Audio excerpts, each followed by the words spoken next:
j'espère au moins que vous êtes bien réveillés. J'espère que vous avez pris votre café. Parce que je vais chercher de l'interaction ce matin. C'est pas une critique. C'est parce que je sais que des fois, quand j'explique des choses, quand je vais dans le grec, quand je pars dans mes bulles théologiques, je peux perdre le monde. N'importe qui. Et pour m'assurer de ne pas vous perdre ce matin, je vais m'arrêter de temps en temps et m'assurer que vous avez bien compris. Vous posez la question. Donc, j'espère avoir des réponses. Parce qu'on veut justement regarder un chapitre au complet, donc c'est quand même important. N'oubliez pas qu'on va faire un message de 3 heures ce matin. 2 heures, excusez. 1h30? 1 heure. On regarde un chapitre au complet. 1 heure, OK? Mais plus sérieusement, considérez ceci un peu comme le jus de raisin qui goûte bon avant le médicament amer qu'on va regarder ce matin. Parce qu'on est rendu à l'interaction du fort et du faible. Pas tant qu'apparaît. Et lorsqu'on parle de cette interaction-là, il faut comprendre qu'on parle aussi d'opinion et de conviction. Et trop souvent, les chrétiens ont fini par trop s'associer ou même se définir par nos convictions. Moi, je suis post-tribulationniste, mais moi, je suis pré-tribulationniste. Ce qu'on doit dire, c'est « moi, je suis en Christ ». On l'a vu, moi, je suis dans le corps de Christ. Et comme M. Racine nous l'a dit la dernière fois, ceux qui mettent les opinions, les convictions, les idéologies avant ton identité, c'est la mort pour la chrétienté. C'est la mort pour l'Église. Donc, on veut faire attention à ces choses-là. Et c'est ça qu'on va justement discuter dans le chapitre 14 de Romains. Puisque c'est un chapitre au complet, on va le couper un peu, mais on veut quand même le regarder en entier. Je vous dirais que voici à quoi il ressemble. Premièrement, dans les versets 1 à 6, c'est la présentation des personnages principaux, où est-ce qu'il va y avoir une petite parole donnée à ces 2 hommes. Ensuite, dans les versets 7 à 12, c'est l'argument divin. C'est à ce point que ça se garde parce que certains vont dire que c'est une grande section qui reste. Moi, j'en vois 2. Je vois premièrement, dans les versets 13 à 18, un danger que Paul va avertir aux gens face à l'abus dans les libertés. Et finalement, il fait une conclusion dans les versets 19 à 23. Vous allez voir qu'il y a vraiment une différence, puis la conclusion est grandement importante. Donc, comme j'ai dit, je vais faire une petite séparation pour ne pas vous perdre et lire tout d'une shot. Ce que je vais faire, c'est que je vais lire chaque section et ensuite, on va commenter au fur et à mesure. J'espère que je n'offense personne du fait que j'ai un pad dans les mains et pas une Bible. Je dirais même que je me sens un peu nu sans une Bible dans la main, mais tu fais qu'est-ce que tu peux. J'ai oublié ma Bible. Donc, je commence avec les versets 1 à 6. Faites accueil à celui qui est faible dans la foi et ne discutez pas sur les opinions. Tel croit pouvoir manger de tout, tel autre qui est faible ne mange que des légumes. Que celui qui mange ne méprise point celui qui ne mange pas, et que celui qui ne mange pas ne juge point celui qui mange, car Dieu l'a accueilli. Qui es-tu, toi, qui juges un serviteur d'autrui? S'il se tient debout, ou s'il tombe, cela regarde son maître. Mais il se tiendra debout, car le Seigneur a le pouvoir de l'affermir. Tel fait une distinction entre les jours, et tel autre les estime tous égaux, que chacun ait en son esprit une pleine conviction. Celui qui distingue entre les jours agit ainsi pour le Seigneur. Celui qui mange, c'est pour le Seigneur qu'il mange, car il rend grâce à Dieu. Celui qui ne mange pas, c'est pour le Seigneur qu'il ne mange pas, et il rend grâce à Dieu. Donc, comme je dis, cette première section nous présente les 2 personnages principaux, mais si vous l'avez lu attentivement, vous avez réalisé que le fort, il n'est jamais mentionné. Il est assumé. Si tu as un faible, automatiquement, tu dois avoir un fort. Je vais même vous dire que tout le chapitre 14, il ne va jamais dire fort. C'est toujours assumé. C'est seulement rendu au chapitre 15, mais ça, c'est la semaine prochaine. Dans cette présentation, Paul va fonctionner comme par un cycle, 2 cycles, je dirais même. Il va commencer en s'adressant à un personnage, le fort. Ensuite, il va donner un exemple de fort et de faible. Et après ça, il s'adresse aux 2. Et il recommence le cycle. Au verset 4, il s'adresse aux faibles. Ensuite, il présente les 2 personnages. Puis ensuite, il s'adresse aux 2 personnages. Vous allez voir que l'idée du cycle va être importante qu'on va avancer dans l'étude. Donc, il commence en disant aux forts de faire accueil. Je dirais que cette petite expression, c'est plus que juste serrer la main. Ça parle d'intimité et ça parle aussi d'initiative. C'est de vraiment être fervent pour s'embrasser, d'être ensemble dans la communion. Certaines des vieilles traductions, comme celle de la Syrie ou l'Éthiopie, eux ont traduit « donne tes mains ». dans le sens communion fraternelle. Roule tes manches, puis aidez-vous. Tout ça est inclus dans cette idée de faire accueil. Je vous ai dit, le grec, c'est riche. Et même si c'est au fort qui parle, on comprend que le faible aussi est inclus. On devrait se faire accueil mutuellement. Mais c'est quoi exactement un faible? Ça, c'est une bonne chose à faire, poser des questions au texte pour mieux le comprendre. Donc, qu'est-ce que Paul veut dire par un faible? À la place de donner une opinion, on va voir, il dit c'est un faible dans la foi. Le mot foi, c'est le mot pistis. Oui, ça veut dire croyance, mais ça veut aussi dire système de croyance. Un peu comme nous, on appelle une confession de foi. Donc, quand Paul dit un faible dans la foi, il parle de quelqu'un qui n'a pas une bonne compréhension de la chrétienté. Nous, on dirait peut-être plus, dans notre langage moderne, il est à l'ABC de la chrétienté, pas encore à X, Y, Z, même pas à LMNOP. Ou pour être fidèle au texte, c'est plus comme s'il est en train de dire qu'il n'y a pas une bonne compréhension de la grâce. Il pense encore qu'il y a des choses que tu peux faire et dois faire pour plaire à Dieu.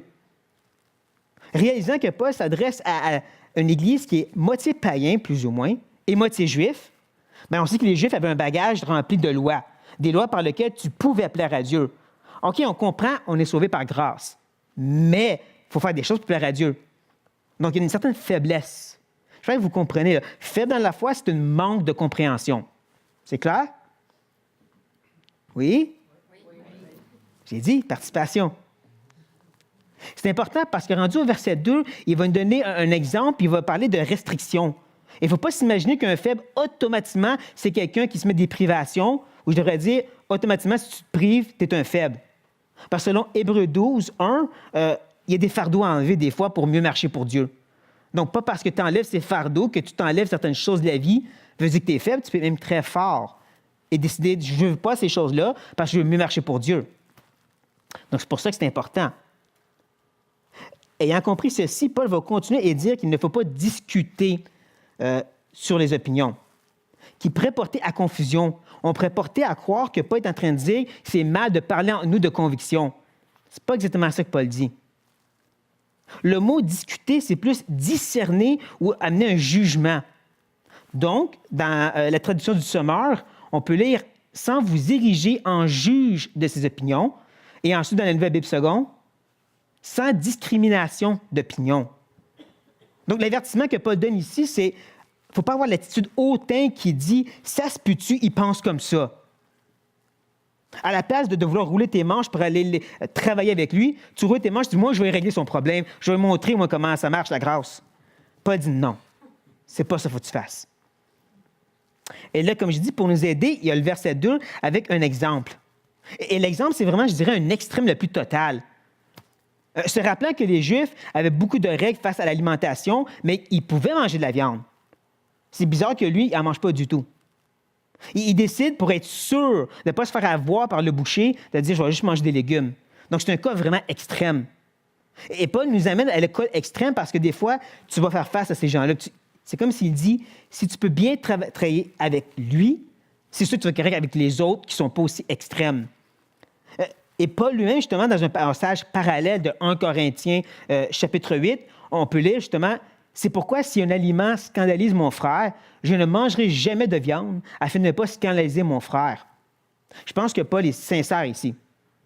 S'il connaissait justement les gens de Corinthe qui ne mangeaient pas de viande à cause qu'ils avaient peur des viandes sacrifiées aux idoles, bien lui, il dit, je vais aller une coche plus loin, je ne vais pas toucher aucune viande du tout. Pas juste les viandes sacrifiées aux idoles, je ne vais rien toucher. Donc, c'est ça un peu qu'on doit réfléchir. Es-tu prêt à aller la coche plus loin pour le bien de ton frère qui est faible dans la foi? Et j'espère que oui, parce qu'ensuite, au verset 3, il dit que celui qui mange, clairement, il parle du fort. Celui qui mange, c'est celui qui est fort, et ce fort ne l'a pas méprisé. Tu peux le passer au prochain. Merci. Pas distraire. Donc, mépriser, c'est un mot qui veut dire de voir comme rien. Tu te vois la règle, la personne s'est donnée, puis tu le traites de légaliste. En passant, frères et sœurs, faites attention avec ce terme. On l'utilise à tort et à travers, un petit peu mal, je trouve. Mais d'avoir cette attitude qui dit c'est donc bien un légaliste, c'est du mépris. Pas dit, fais pas ça. Il dit ensuite aux faibles, toi, tu ne juges pas, qui est le mot krino dans le grec. Rappelez-vous de ce mot, il va revenir souvent dans le texte. Et pourquoi qu'on ne juge pas? Pourquoi on ne méprise pas? Mais Paul nous le dit au verset 3, « Car Dieu l'a accueilli. » C'est exactement le même mot, « accueilli » ici, qu'on a vu au verset 1, « Faites accueil ». Dieu il a ouvert grand ses bras, puis il a dit « Je t'aime », puis il nous a ramassés. Puis il dit « Faites ça maintenant entre vous. » Et je vous dirais que c'est en passant beaucoup de temps dans ce texte que j'ai vraiment été marqué à réfléchir à cette idée. Dieu, il est parfait. On l'a chanté tantôt, notre frère il l'a mentionné. Dieu, il est saint, il est lumière, de façon qu'on ne va même pas comprendre. Parce qu'il est au-delà de nous, il est transcendant. Son idée de sainteté, ce n'est pas la nôtre. Son idée de moralité, ce n'est pas la nôtre. Mais il s'abaisse pour être en communion avec nous. Nous, des pécheurs. Je sais pas que vous saviez, on est tous des pécheurs. Et là, il nous demande de faire la même chose entre pécheurs. Lui parfait avec nous pécheurs, ma sens devrait bien marcher en deux pécheurs. Un peu mieux que pécheurs avec non-pécheurs. On l'espère. C'est à ce point que Paul, maintenant, au verset 4, comme je dis, il recommence le cycle. Et au verset 4, il s'adresse aux faibles parce qu'il dit « Qui es-tu, toi, qui juges un serviteur d'autrui? » Bien, c'est qui juge, on l'a vu, c'est le faible. Je dis ceci, l'idée du cycle, l'idée que c'est aux faibles qui s'adresse, parce qu'ensuite, le verset 4, me semble, présente un peu la vie du fort. Au verset 1, on voyait un peu la vie du faible, et là, au verset 4, c'est la vie du fort, dans le sens que le fort, il va plus de permission. Et là, le faible pourrait se dire que ces permissions-là, il va tomber dans le péché, lui. Il est trop mondain, il va se laisser aller. Et c'est pour ça que Paul dit ensuite dans le verset 4, « S'il se tient debout, ou s'il tombe, cela regarde son maître. Mais il se tiendra debout, car le Seigneur a le pouvoir de l'affermir. » C'est Dieu qui donne la permission. Dieu va le garder debout dans cette permission. J'aimerais l'illustrer un petit peu avec un exemple selon Hébreux 12:1, justement, le marathon de la vie chrétienne. Disons que tu as le faible qui est en train de courir. Lui, il est faible, il n'a presque rien, il est presque tout nu en courant. Là, à un certain point, du coin de là, il voit un autre à côté de lui avec 2 gros sacs à dos. Un avant, un arrière, là, vraiment gros. Là, il se dit, mais non, il va enlever les fardeaux, qu'est-ce qu'il fait là? Là, tu dis, il va arrêter à un certain point, il va fatiguer. Puis il court, puis des heures, puis il est toujours là, à la même vitesse. À un certain point, il ouvre son sac à dos, puis il sort un Red Bull, c'est ça qui est rempli dans son sac à dos. Ça l'aide à mieux courir, ça l'aide à continuer. Je sais, l'illustration est un petit peu ridicule, mais l'idée, c'est Dieu qui a donné la force de porter ce sac à dos, et par ce sac à dos, Dieu lui donne la capacité de continuer. Tu ne sais pas si ce frère plus fort a cette permission pour mieux servir Dieu. Donc, t'es qui, toi, pour juger? C'est ça que Paul essaie de leur faire comprendre à ce faible. Et là, il nous donne un autre exemple au verset 5 qui, soyons honnêtes, passe par-dessus notre tête. Je dis, y a-t-il quelqu'un ici qui considère qu'il y a des jours spéciaux, comme des lunes, puis des sabbats et des choses comme ça? Quelqu'un qui... Non? C'est ça. Mais la fin du verset 5 est intéressant. Et il dit que chacun ait en son esprit une pleine conviction. L'expression pleine conviction, c'est un gros mot composé dans le grec, pérès phoreo, pas obligé de le connaître. Mais pérès, ça veut dire pleinement convaincu de quelque chose, d'être certain de quelque chose. Mais l'autre mot est intéressant. Phoreo, ça veut dire transporter, ou si vous voulez, mettre en pratique. Une conviction, ce n'est pas juste d'avoir une opinion sur un certain passage ou un sujet particulier. C'est que tu le vives. Je crois ça face à ça, donc je le mets en pratique. C'est ça une conviction. Tu le vis. Et tu le vis en rapport avec le Seigneur, comme il dit au verset 6. Celui qui distingue entre les jours agit ainsi pour le Seigneur. C'est pour ça que j'aime aussi dans l'Estherval, ça dit « ayant égard au Seigneur ». Par amour pour Dieu. Comme il dit ensuite, c'est en rendant grâce à Dieu. Cette conviction est en relation avec le Seigneur. Ce n'est pas « je fais ce que je veux ». C'est « je fais parce que j'aime Dieu ». Et c'est sur ce tremplin qui va maintenant nous lancer dans le prochain passage, la prochaine section. Donc, j'espère que vous avez bien saisi que la première nous avertit face à l'attitude de regarder vers les autres à la place de regarder vers Dieu. Oui, non? T'as pas aussi fort celle-là? Bon, prochaine section, 7 à 12.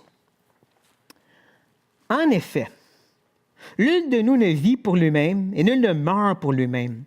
Car si nous vivons pour le Seigneur. Et si nous mourons pour le Seigneur. Soit donc que nous vivons, soit que nous mourions, nous sommes au Seigneur. Car Christ est mort et il a vécu, afin de dominer sur les morts et sur les vivants. Mais toi, pourquoi juges-tu ton frère? Ou toi, pourquoi méprises-tu ton frère? Parce que nous comparaîtrons tous devant le tribunal de Dieu. Car il est écrit, « Je suis vivant, dit le Seigneur. Tout genou fléchira devant moi, et toute langue donnera gloire à Dieu. Ainsi, chacun de nous rendra compte à Dieu pour lui-même. » C'est l'argument divin. C'est l'argument à tout casser. C'est comme n'importe quel grand frère qui va ses deux petits frères chicaner. Il les prend par la main et dit « Venez, on va aller voir papa. » Ça, c'est 7 à 12. Et dans cette argumentation, pas 3 mini-arguments. C'est comme les 3 pattes qui tiennent le trône de Dieu. La première, c'est la plus longue, c'est 7 à 9. Où est-ce qu'il nous rappelle une chose? Tu ne t'appartiens pas. Verset 7. Nul de nous ne vit pour lui-même. Tu ne t'appartiens pas. À qui on appartient? Verset 8. Au Seigneur. Parce que, verset 9, Christ est mort et il a vécu, ou littéralement, il est revenu à la vie. Sans regarder dans vos Bibles, personne ne regarde. Si je vous demande pourquoi Jésus est mort et ressuscité, qu'est-ce que vous allez me dire? Pour nous sauver? Hein? C'est ça que j'ai entendu moi aussi, c'est pas un piège. Mais qu'est-ce que Paul dit, lui, verset 9? Afin de dominer sur les morts et sur les vivants. Alors ça, c'est intéressant. Dominer, prendre la direction, prendre l'autorité. Et c'est un mot fort, ça, dominer. Ça me fait penser un peu à ce qu'on peut lire dans Actes.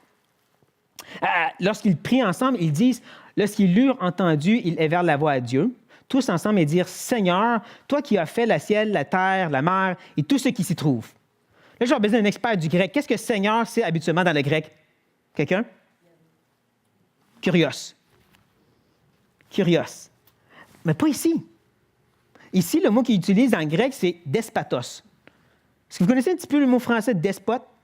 Dictateur, chef qui fait qu'est-ce qu'il veut puis tu n'as rien à dire. C'est comme ça qu'eux s'adressent à Dieu. Il est le chef incontesté de l'univers. Il fait qu'est-ce qu'il veut et tu n'as rien à dire. C'est comme ça qu'il s'adresse à Dieu. Et c'est ça que Paul dit ici. Jésus domine sur les morts et les vivants. Et c'est comme ça qu'il commence. Il nous dit, tu ne t'appartiens pas, tu appartiens au grand maître incontesté de l'univers. Et là, il nous amène à la prochaine mini-argument. Mais toi, pourquoi juges-tu ton frère? Et toi, pourquoi méprises-tu ton frère? Parce que nous comparaîtrons tous devant le tribunal de Dieu. Dieu, Christ, je sais pas, vous comprenez, c'est la même personne. Les 3 sont un. Mais il reprend l'argument du verset 3 tantôt, et là, il amène ça devant Dieu. Nous rappelant que le juste juge, c'est Dieu. Celui qui méprise, c'est Dieu. Se rappelant que méprise, ça veut dire voir comme rien. Dieu seul a l'autorité de dire à quelqu'un, ça c'est légaliste, je ne veux pas cette règle-là, tu l'enlèves. Puis ça, c'est pas une bonne permission, ça va te nuire, tu l'enlèves. Dieu seul a le droit de faire ça. Nous avons besoin de bien comprendre cette idée. Parce qu'ensuite, Paul va nous dire qu'il est écrit, « Je suis vivant, dit le Seigneur, tout genou fléchira devant moi et toute langue donnera gloire à Dieu. » C'est un passage d'Ésaïe. C'est un passage en rapport avec la fin des temps, où est-ce que les ennemis de Dieu vont fléchir le genou et vont sortir une louange à Dieu. S'il est capable de sortir des louanges des cœurs qui le détestent, me semble que ses propres enfants, qui ont l'Esprit de Dieu en eux, vont faire ce qu'il lui demande. C'est ça l'idée. Sauf que tristement, de nos jours, la chrétienté moderne a créé un Dieu faible, efféminé, qui est un gentleman et qui ne se fasse pas sur les gens. Il cogne, mais il ne défonce pas la porte. Ce n'est pas le Dieu de la Bible. Un bon exemple que moi j'aime bien, c'est Saül. Le roi Saül cherchait David, et David est caché auprès de Samuel. Lorsqu'il arrive dans la ville, Saül commence à se déshabiller, se jeter par terre, puis louer Dieu. Ça, c'est Dieu décide, et Saül n'a rien à dire. Et à maintes et maintes fois, dans les prophètes, Dieu va le dire justement, « Je fais ce que je veux, et tu n'as rien à dire. Je vais prendre Assyrie, je vais torturer un paquet de gens, puis après ça, je vais les torturer eux autres aussi, parce que je suis Dieu. » Ou les psaumes où est-ce qu'il nous dit « Dieu est dans le ciel, il fait qu'est-ce qu'il veut. » Encore une fois, on n'a rien à dire. Donc, Dieu n'a pas besoin de t'utiliser pour reprendre ton frère et ta sœur et les dire que tu es dans l'erreur. Ça ne veut pas dire qu'il ne veut pas nous utiliser. Il pourrait, mais c'est garder en tête, il n'a pas besoin de toi pour reprendre ton frère et ta sœur parce qu'il est l'autorité totale de toutes choses. Et ultimement, au verset 12, le dernier, c'est « Chacun de nous rendra compte à Dieu pour lui-même ». Nous avons des comptes à rendre à Dieu. J'espère que vous réfléchissez ça un petit peu à ça. Non, on ne parle pas de péché parce que ça, c'était réglé à la croix. Laissez personne vous dire qu'on va être honteux pour nos péchés rendus au ciel parce que c'est réglé à la croix. N'empêche que dans 2 Corinthiens, chapitre 5, verset 10, Paul, il nous dit qu'on va devoir rendre compte au tribunal de Christ et avoir des récompenses pour le bien et le mal qu'on a fait. Oh! Des récompenses pour le mal qu'on a fait. Il faut comprendre que le mot mal, ça veut dire vain, inutile. Tu sais, comme argumenter pour une petite opinion, des choses vaines comme ça, se taper dessus à coups de Bible, des vaineries comme ça, tu vas avoir des comptes à rendre à Dieu pour ça. Je ne sais pas pour vous, mais moi, ça m'a marqué parce que pendant que j'enseignais 2 Corinthiens chapitre 5 à l'Église, j'enseignais aussi Romains 14 le dimanche. Donc, Dieu me bombardait de bord de côté, tu as des comptes à rendre à Dieu. Donc, j'espère que vous êtes un petit peu marqués face à ça, à réfléchir à cette attitude-là. Parce que là, Paul va vous amener à un passage qui est un petit peu plus frappant. La section 13 à 18. Ne nous jugeons donc plus les uns les autres, et pensez plutôt à ne rien faire qui soit pour votre frère une pierre d'achoppement ou une occasion de chute. Je sais, et je suis persuadé par le Seigneur Jésus, que rien n'est impur en soi, et qu'une chose n'est impure que pour celui qui le croit impur. Mais si, pour un aliment, ton frère est attristé, tu ne marches plus selon l'amour. Ne cause pas par ton aliment la perte de celui pour lequel Christ est mort. Que votre privilège ne soit pas un sujet de calomnie. Car le royaume de Dieu, ce n'est pas le manger et le boire, mais la justice, la paix et la joie par le Saint-Esprit. Celui qui sert Christ de cette manière est agréable à Dieu et approuvé des hommes. Je vous dirai amen ici.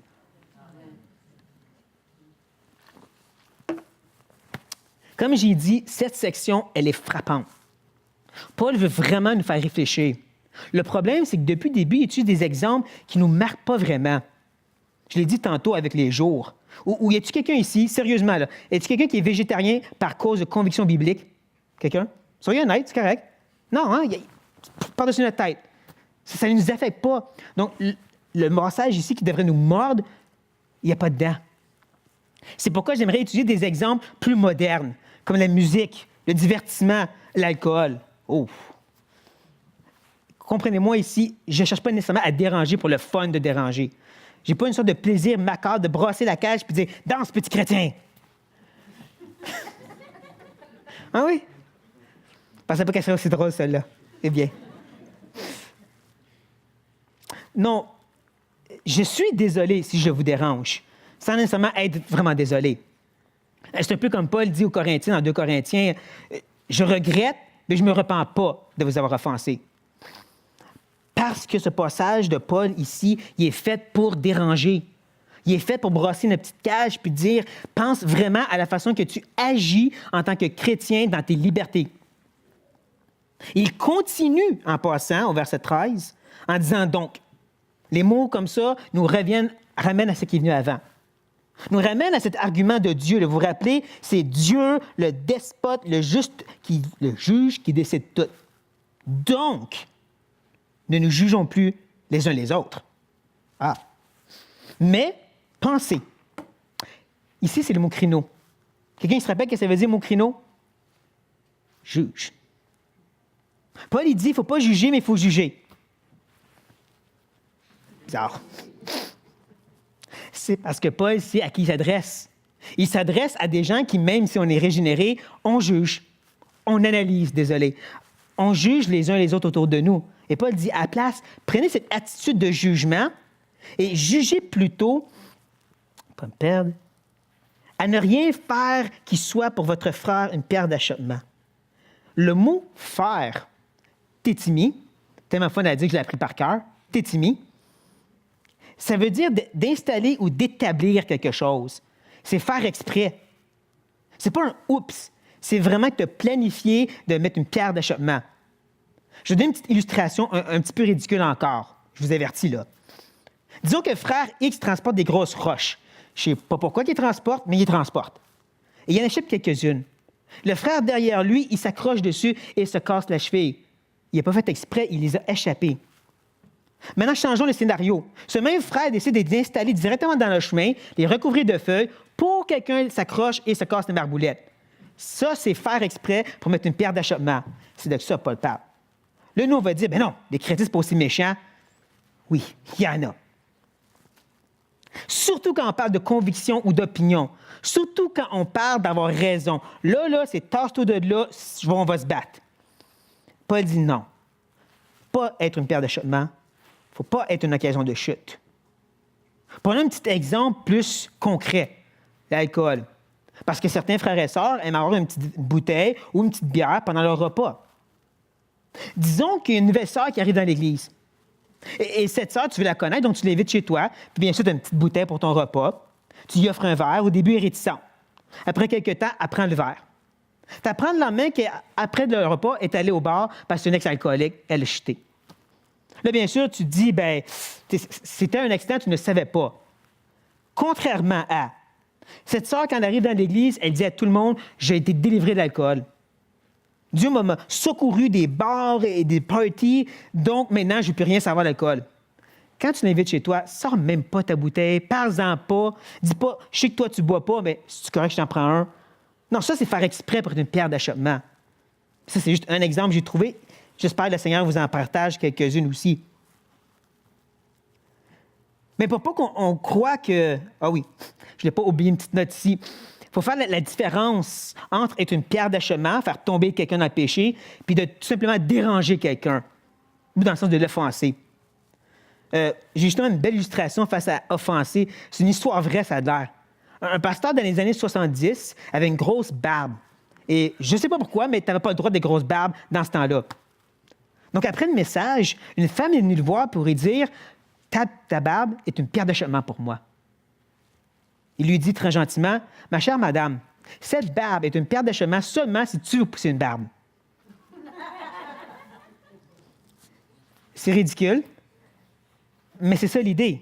Il y a une différence entre « tu m'offenses, j'aime pas le fait que tu bois » et « si tu bois, ça me donne le goût de boire et moi je tombe dans le péché. » Il faut faire la différence. Parce qu'ensuite, Paul va nous montrer au verset 14 que lui, il est du côté du fort. Il dit « je sais et je suis persuadé ». Ça, c'est deux termes de certitude. En plus, il ajoute « par le Seigneur ». Ça veut-tu dire que Dieu il a montré quelque chose? Je ne sais pas. Mais ce qu'il dit, c'est « je sais, et Dieu même est de mon côté ». En rapport avec quoi? Que rien n'est impur en soi, qui est le mot commun, qui pour nous ne veut peut-être pas dire grand-chose, mais mettez dans le contexte des Juifs religieux. Le temple était spécifique et certaines choses pouvaient rentrer. Les choses du commun, dehors, c'était mauvais. Donc pour eux, commun, impur, c'est mauvais. Nous, on va peut-être dire mondain. Paul dit, en soi, dans sa nature, il n'y a rien de mondain. La musique, le rythme, la mélodie, c'est pas mauvais en soi. Donc, c'est néfaste quand les chrétiens essaient de prouver que c'est mal une certaine mélodie ou un beat, si vous voulez, parce que c'est contre la Bible. Non, Dieu, Paul nous dit clairement qu'en soi, il n'y a pas d'impur. Mais en même temps, il continue en nous disant qu'il y a une chose qui est impure. C'est quoi? C'est lorsque tu le crois. Lorsque dans ta conscience, tu te dis, ça, c'est mauvais. Là, c'est rendu impur. Il y a environ une centaine d'années, les chrétiens considéraient jouer aux cartes comme mauvais, même carrément péché. Pourtant, j'espère que vous savez que ces petits morceaux de carton avec plastifié, c'est rien. En soi, c'est rien que du carton. Mais pour eux, c'était péché. À cause de quoi c'était rattaché? Dans leur conscience, c'était impur. Et il faut qu'on prenne en considération la conscience. Paul va y revenir tantôt en conclusion, mais pour tout de suite, il veut continuer. Il va dire au verset 15, « Mais si pour un aliment, » là, j'espère que vous comprenez, pas juste la nourriture, mais pour ta permission, okay? Pour ta liberté, pour qu'est-ce que tu trouves le droit de faire, peu importe qu'est-ce que c'est, si par cette chose, ton frère est attristé, qui parle ici d'une souffrance émotionnelle intense. C'est pas gentil, ça. Là, c'est un coup de poing dans l'âme.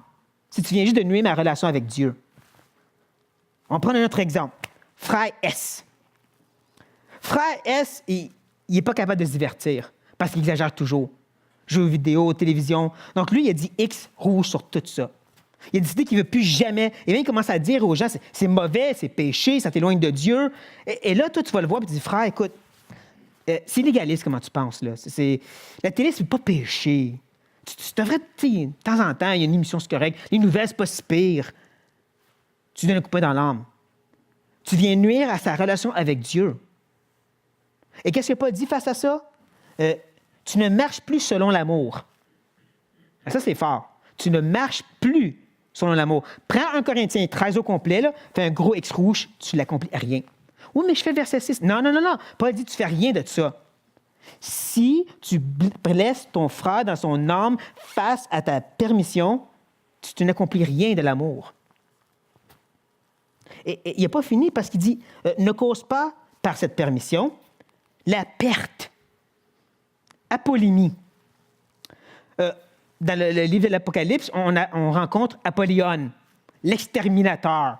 Je vais vous commencer à comprendre la puissance derrière ce mot. Plus souvent qu'autrement, surtout dans les évangiles, Jésus l'utilise pour parler de la perte éternelle. Ouch! Et non, ce n'est pas la perte du salut que Paul parle ici. Je ne vais pas vous enseigner une hérésie. Vous pouvez reposer calme. Mais quand même, ça nous fait comprendre qu'on parle vraiment que ces petites brebis vont peut-être quitter l'enclos à cause de toi. Et pour qu'on se sente vraiment mal, il ajoute celui pour qui Christ est mort. Jésus, il est mort pour qu'il rentre dans l'enclos, puis à cause de toi, il est ressorti. Ça, c'est sérieux. Et parce que j'ai trop d'imagination, je suis capable d'avoir un certain scénario. Le Seigneur rentre dans son enclos. Il commence à flatter ses petites brebis. Ah, Jim, t'as amené une bonne parole aujourd'hui sur l'orgueil. Céline, tu joues bien du violon. Là, il regarde autour de lui. Il commence à se gratter la tête. Il est où Steve? Tu sais, Monsieur S. Il est où Steve? Et là, quelques petites brebis arrivent, la tête toute basse. Seigneur, c'est parce que tu vois, il n'arrêtait pas de parler contre la télé. Puis il a fait comprendre que c'est légaliste, puis c'est pas contre la Bible. Il est parti se divertir dans le monde. Là, je peux voir les flammes de feu sortir de ses yeux. Alors, je sais que c'est un peu ridicule, mais il faut le prendre au sérieux parce que dans Matthieu 18, verset 6, c'est à ton tour. Ça dit, mais si quelqu'un scandalisait un de ces petits qui croit en moi, il vaudrait mieux pour lui qu'on suspendît à son cou une meule de moulin et qu'on le jetât au fond de la mer. Je ne sais pas si vous réalisez, mais quelqu'un qui scandalisait, ça peut être nous. Ça peut être des frères et sœurs. Ça peut être une bonne chose de scandaliser un de ces petits au Seigneur. C'est pour ça que je dis, j'espère qu'on prend au sérieux qu'est-ce que Paul nous dit ici. Cette perte qu'on peut causer. Parce qu'il n'a même pas encore fini. Au verset 16, il continue en disant que votre privilège, tu peux l'enlever. Le mot privilège, ça parle d'un bien intrinsèque, bien dans sa nature. Comme on l'a vu au verset 14, en soi, les choses sont bonnes. Ou comme on peut lire dans 1 Timothée, ça y est. Car tout ce que Dieu a créé est bon et rien ne doit être rejeté, pourvu qu'on le prenne avec action de grâce, parce que tout est sanctifié par la parole de Dieu et par la prière. Donc, comme on l'a dit tantôt, en soi, les choses sont bonnes. Mais à cause que tu en abuses, qu'est-ce qu'il continue à dire, Paul? Les gens ils vont calomnier, en parler en mal. En réalité, le mot calomnier, ça veut dire de ne pas voir du bien dans quelque chose. Donc, tu en parles en mal. C'est intrinsèquement bien, mais tu l'as tellement désabusé que c'est rendu mal. Ça, c'est sérieux. Comme l'alcool. Les gens l'ont tellement abusé qu'il y a certains chrétiens qui vont carrément dire c'est mal et c'est péché de boire. Ouais, c'est pas exactement ce que Dieu dit dans la Bible. Je pense que j'ai oublié le passage. J'ai-tu un passage après Deutéronome? Non? OK, dans le je pense que c'est Deutéronome. Prends le temps. Est-ce quelqu'un qui peut tourner dans Deutéronome? Ah, je l'ai oublié, c'est où? Oubliez ça. Mais dans Deutéronome, le chapitre 6, je crois, je ne vais pas me citer, mais je pourrais vous partager un autre temps. Le Seigneur, il dit qu'une des dîmes qu'on devrait donner, c'est de prendre des boissons fortes dans le temple en louant Dieu. Vous avez bien compris. Prendre des boissons fortes dans le temple pour louer Dieu, et c'est une dîme qu'on donne à Dieu. En passant, boisson forte, c'est tout simplement l'équivalent d'une bière. Pas capoter non plus, mais ça nous montre que pour Dieu, l'alcool en soi, c'est pas péché parce qu'il dit de l'utiliser pour le glorifier. Mais si tu l'as tellement mal utilisé que c'est rendu être abusé, ça montre à quel point tu l'as tordu. Je ne veux pas vous penser que je suis pro-alcool en soi, parce que, honnêtement, ça a détruit ma femme. Donc, pour moi, l'alcool, c'est mauvais. Mais c'est pas ça que Dieu dit. Donc, on ne se base pas sur qu'est-ce que nous, on pense ou comment nous, on sent, mais sur qu'est-ce que Dieu dit. C'est pour ça qu'il me dit, il y a vraiment un danger dans la façon qu'on agit. Et de ne pas comprendre, justement, que, comme il continue de nous dire ensuite, car le royaume de Dieu. Je pense que vous comprenez que ce n'est pas le royaume futur, mais c'est maintenant. C'est un des termes que Paul a beaucoup utilisé pour parler de l'Église. Présentement, Dieu établit son royaume, nous. Et dans ce royaume, dans cette Église, il continue à dire, ce n'est pas juste le manger et le boire. Encore ici, je sais pas, vous comprenez que c'est pas seulement le manger et boire que Paul parle, mais c'est, si vous voulez, le royaume de Dieu, ce n'est pas juste des privations et des permissions. Non, c'est la justice, la paix et la joie par le Saint-Esprit. Le mot juste ou justice, ça veut dire approuvé. Tu fais ça comme il faut. Tu marches comme il faut. Donc, disons le fort, il regarde au faible qui se prive de certaines choses, puis dit, wow, il se retient pour servir le Seigneur. C'est juste. Le faible regarde au fort, puis dit, ouais, lui est capable d'apprécier le Seigneur comme il faut, sans abuser. C'est juste. C'est de ça que Paul parle. Et ensuite, il ajoute l'effet de la paix. Parce que Dieu ne veut pas une conformité à des règles, il veut une unité en Christ.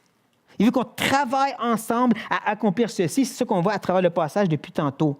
Donc, c'est cette sorte de paix-là qu'on recherche. Et là, tu as le mot joie. Personnellement, je considère que c'est la joie de l'autre. Parce qu'on a vu au verset 15, si je ne me trompe pas, que tu peux attrister ton frère. À la place de l'attrister, cherche donc à le rendre joyeux. Reprenons l'exemple de Steve, M. S. Tu sais que pour lui, le divertissement, c'est nocif. Et là, dans une conversation avec d'autres gens, il commence à parler du nouveau film qui est sorti.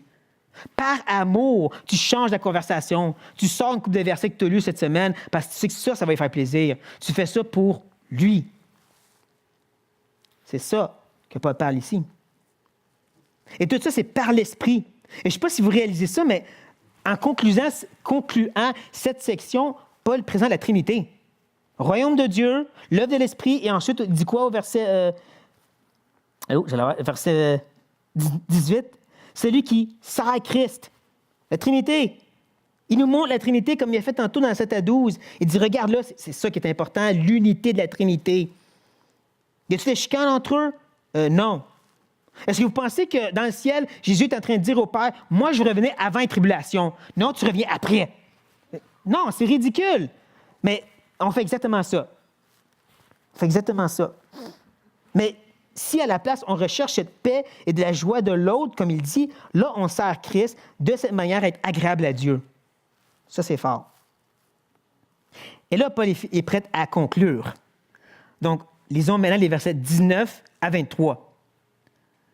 Ainsi donc, cherchons ce qui contribue à la paix et à l'édification mutuelle. Pour un aliment, ne détruis pas l'œuvre de Dieu. À la vérité, toutes choses sont pures, mais il est mal à l'homme, quand il mange, de devenir une pierre d'achoppement. Il est bien de ne pas manger de viande, de ne pas boire de vin, et de s'abstenir de ce qui peut être pour ton frère une occasion de chute, de scandale ou de faiblesse. Cette foi que tu as, garde-la pour toi, devant Dieu. Heureux celui qui ne se condamne pas lui-même dans ce qu'il approuve, mais celui qui a des doutes au sujet de ce qu'il mange est condamné, parce qu'il n'agit pas par conviction. Tout ce qui n'est pas le produit d'une conviction est péché. J'appelle cette dernière section une conclusion. Pas juste parce qu'ensuite on va au chapitre 15, verset 1, parce que les chapitres et versets sont ajoutés après. Il y a 3 raisons pourquoi, et vous allez voir, c'est utile de le savoir. Premièrement, c'est parce que Paul va ramener beaucoup des idées qu'il a déjà discutées. Pierre d'achoppement, recherche de la paix, toutes des choses qu'il a mentionnées. Là, ils veulent revenir dessus pour conclure. C'est une raison pour que j'appelle ça une conclusion.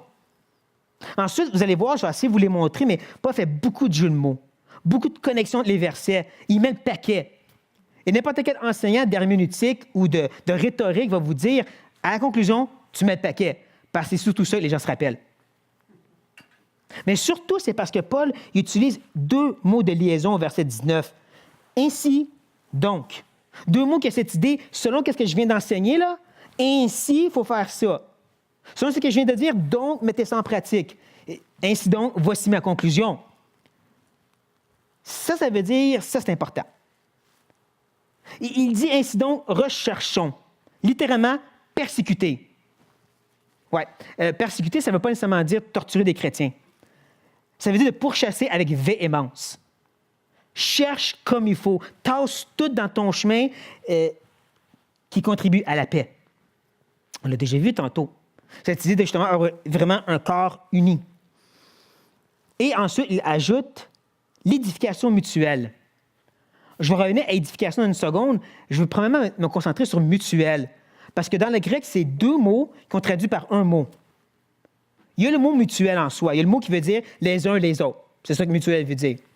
Mais juste avant, il met le petit mot « S ». « S », ça veut dire de vraiment rentrer de façon intime dans quelque chose. Il ne parle pas juste d'être ensemble les uns les autres comme on était ensemble le dimanche matin. Il parle d'être un corps uni, comme on l'a vu la dernière fois. Vraiment, là, comme le corps, il est tout connecté ensemble d'une façon non séparable, parce que si tu te sépares, tu te fais du mal. C'est ça que Paul dit qu'on devrait chercher dans cette édification mutuelle.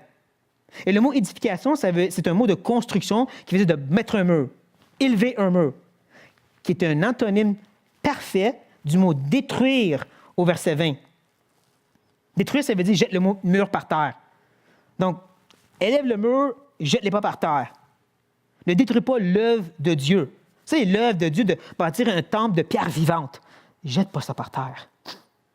Comment qu'on fait ça? Il me semble qu'on devrait avoir une petite crainte et dire, OK, Paul, qu'est-ce qu'on fait pour ne pas faire ça? Bien, il va nous dire. Il va nous dire, ça rappelle avec ton aliment. Rappelez-vous cette permission, cette liberté. Et là, il va revenir avec l'idée du verset 14. Vous vous rappelez le fait qu'en soi, il n'y a rien d'impur. Il va nous dire que toutes choses sont pures. Toutes choses en soi sont intrinsèquement bien. Mais il y a du mal, du vrai mal, méchanceté.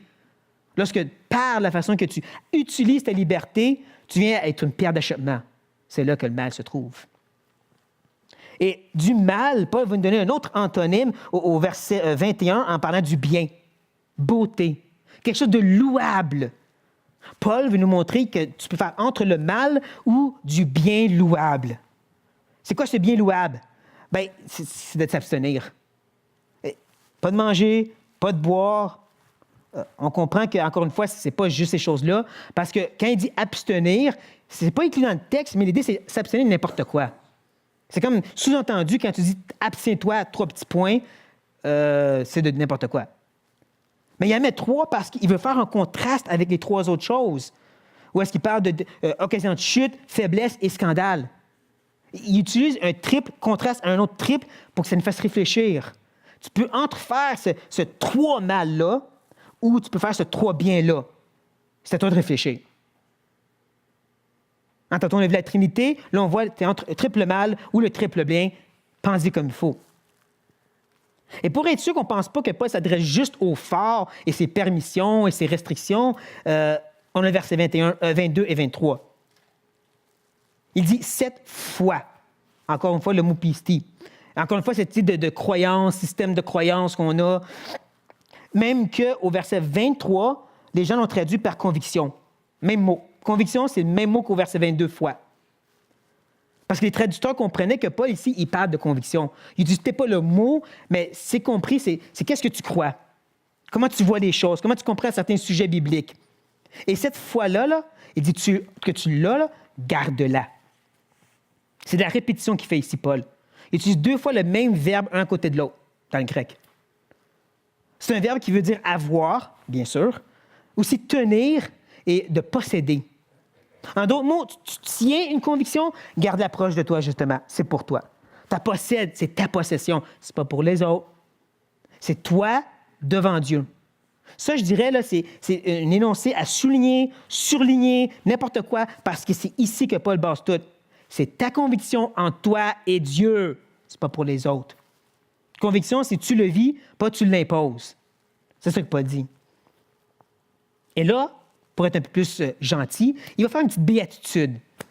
Il va nous dire « Heureux celui qui ne se condamne pas lui-même dans ce qu'il approuve. » En passant, le mot « condamne », c'est « créneau ». Là, vous devriez savoir c'est quoi le mot « créneau ». Oui, juge.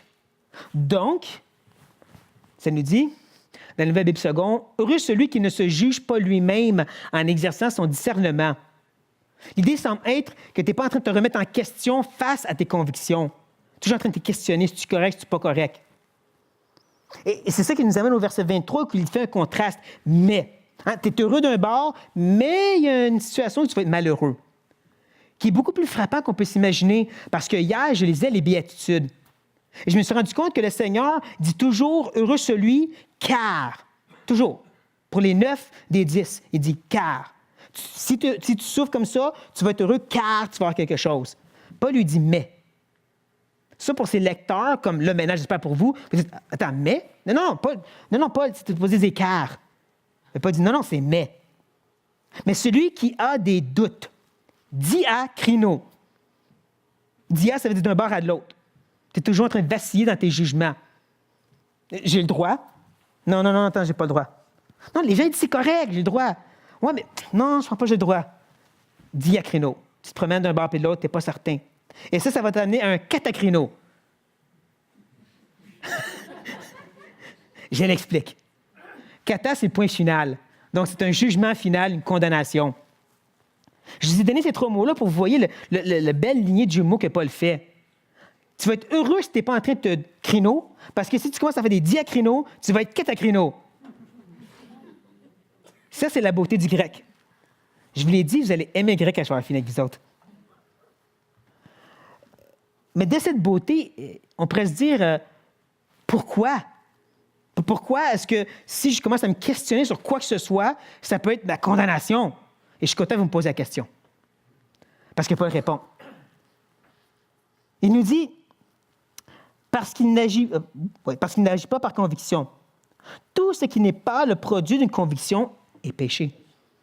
Rappelez-vous, conviction, foi, même chose. Si de toi-même, de cette conscience que tu as en toi, tu n'as pas une certitude que Dieu veut que tu fasses ça, tu pêches. La conscience est quelque chose de fascinant, surtout dans la Bible.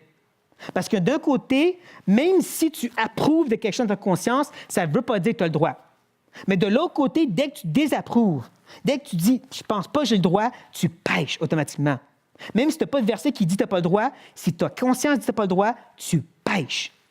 C'est sérieux. Qu'est-ce que Paul dit ici? C'est sérieux. Et c'est pourquoi que le fort ou le faible ne doit pas chercher à amener ou détourner les convictions des autres parce que tu les amènes à pécher. Tu les amènes à être attristés ou même à être perdus. Et comme j'ai dit, on a des comptes à rendre à Dieu. C'est Dieu qui décide. C'est Dieu qui décide qui a quelle conviction, qui vit de quelle façon, qui me sert de quelle façon. Notre job à nous, là, c'est premièrement de ne pas avoir une attitude qui juge et qui méprise et qui regarde les autres avec hautain et dédain. Non, à la place, notre œuvre à faire, elle est au verset 1. Faites accueil. Roule tes manches, mettez-vous ensemble, comme quand ils ont rebâti le temple et bâti le mur de Dieu. Bâti son Église. Ça, c'est ton œuvre à toi à faire.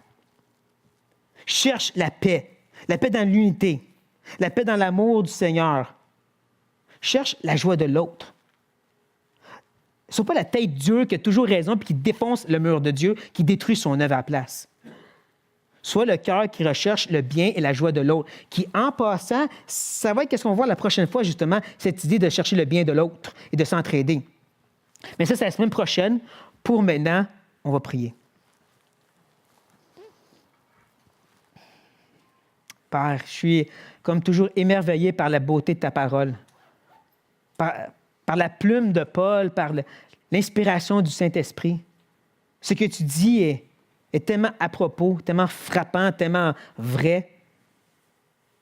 Mais maintenant, notre désir, c'est qu'on le réalise, qu'on y soit affecté, qu'on soit infecté, qu'on soit changé, qu'on ne prenne pas ces choses à la légère, mais pas du tout. Parce que Paul ne s'adresse pas juste à une église dans le temps qu'eux, il y avait des difficultés dans leur discussion entre forts et faibles, mais c'est une réalité qui existe à travers l'histoire chrétienne. Encore et encore, des églises qui se séparent pour des bagatelles. Père, viens parler à nos cœurs très humblement. Rappelle-nous que tu es le maître incontesté de l'univers. Rappelle-nous que c'est toi qui décides et pas nous. Rappelle-nous que c'est toi qui guides chacun de tes brebis comme tu le veux. et que notre œuvre, c'est de s'entraider à marcher comme tu le veux ensemble. Aide-nous à faire accueil avec amour, avec respect, cherchant le bien de l'autre, s'oubliant soi-même. Pas à propos d'avoir raison, à propos de glorifier Dieu. Pareil, ça prend au sérieux la conscience. Quand tu nous dis de ne pas faire, si tu dis à un frère ou une sœur de ne pas faire, de ne pas s'attaquer à leur conscience, Père, garde-nous bien humbles devant toi, parce que c'est toi qui règne, pas nous. On est qui pour juger? Dieu seul. Amen.